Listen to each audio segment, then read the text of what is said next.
اسلام سے پہلے کے حالات دیکھیں نا عورت کے بارے میں، تو حیثیت کیا تھی کہ وہ مردوں کی خواہشات پورا کرنے کے لیے کھلونا تھیں۔ عورتیں دن رات مردوں کی خدمت کرتی، محنت مزدوری بھی عورتیں کرتی، اور جو کچھ کماتی وہ مردوں کو دے دیا کرتی، مگر وہ ظالم مرد ان عورتوں پر کچھ بھی خرچ نہ کیا کرتے، عورتوں کو جانوروں کی طرح مارتے پیٹتے تھے، ذرا ذرا سی بات پر عورتوں کے کان، آنکھ اور ناک کاٹ دیا کرتے تھے، عورتوں کو دردناک سزائیں دے کر قتل کر دیا کرتے۔ باپ کے مرنے کے بعد جس طرح اس کے لڑکے جائیداد کے مالک ہو جاتے تھے، اس طرح اپنے باپ کی بیوی یعنی اپنی ماں کے بھی مالک ہو جاتے تھے۔ معاذ اللہ اپنی ماں کو لونڈی بنا کر رکھتے تھے۔ اللہ اکبر، عورتوں کو ان کے ماں باپ، بھائی بہن، شوہر کی میراث میں کوئی حصہ نہیں ملتا تھا، عورتیں کسی چیز کی مالک نہیں ہوتی تھیں۔ عرب کے بعض قبیلوں میں تو یہ ظالمانہ دستور تھا کہ بیوہ ہو جانے کے بعد عورتوں کو گھر سے باہر نکال کر ایک چھوٹے سے تنگ اور تاریب جھونپڑے میں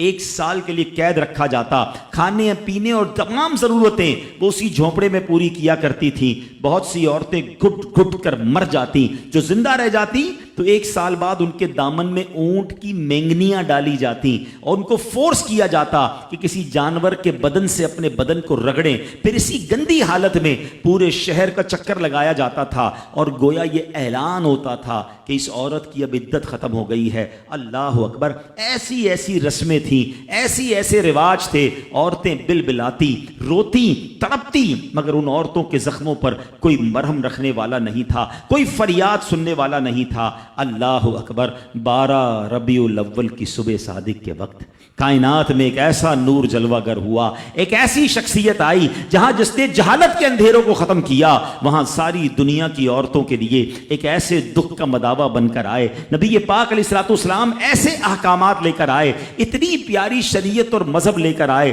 جس میں اللہ کے دین نے عورتوں کو ایسا مقام عطا کیا کہ سبحان اللہ، عورتوں کی قسمت کا ستارہ چمک اٹھا۔ اسلام کی بدولت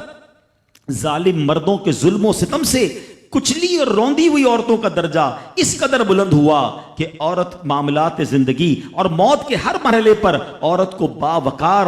مقام حاصل ہوا۔ مردوں کی طرح عورتوں کے بھی حقوق جو ہے وہ بیان کیے گئے، عورتوں کی حفاظت کے لیے احکام خداوندی نازل ہوئے، عورتوں کو مالکانہ حقوق مل گئے، عورتیں اپنے مہر کی رقموں، اپنی تجارتوں، اپنی جائیدادوں کی مالک بنا دی گئیں، اپنے ماں باپ، بھائی بہن، اولاد اور شوہر کی میراثوں کی وارث قرار دی گئیں۔ الغرض وہ عورتیں جو مردوں کی جوتیوں سے بھی زیادہ ذلیل و خوار تھیں، انتہائی مجبور و لاچار تھیں، وہ مردوں کے دلوں کا سکون اور ان کی گھروں کی ملکہ بن گئیں۔ چنانچہ قرآن مجید صاف لفظوں میں خواتین کے، عورتوں کے حقوق بیان کرتے ہوئے ارشاد فرماتا ہے، بسم اللہ الرحمن الرحیم، خلق لکم من انفسکم ازواجا لتسکنوا الیہا وجعل بینکم مودۃ ورحمہ۔ قرآن کہتا ہے، ترجمہ کنز الایمان، تمہارے لیے تمہاری جنس سے جوڑے بنائے کہ ان سے آرام پاؤ اور تمہارے آپس میں محبت اور رحمت رکھی۔ اب کوئی مرد نہ عورتوں کو مار پیٹ سکتا ہے، نہ ان کو گھروں سے نکال سکتا ہے، اور نہ کوئی ان کے مال و اسباب یا جائیدادوں کو چھین سکتا ہے، بلکہ ہر مرد پر مذہبی طور پر عورتوں کے حقوق ادا کرنے لازم ہیں۔ اللہ اکبر، گویا اسلام نے ظلم کا دروازہ بند کر دیا، کبھی ماں کے روپ میں، کبھی بیٹی کے روپ میں، کبھی بہن کے روپ میں، تو کبھی زوجہ کے روپ میں۔ اللہ اکبر، عورت کو ایک ایسا مرتبہ عطا فرما دیا کہ عورت کسی بھی روپ میں ہو، جب بھی اس کے جناب حقوق تلف کیے جائیں گے، نا انصافی کی جائے گی، اسلام وہاں پر اپنا کردار ادا کرتا ہے۔ اسلامی قوانین سامنے آتے ہیں، عورتوں کے حقوق بیان کیے جاتے ہیں۔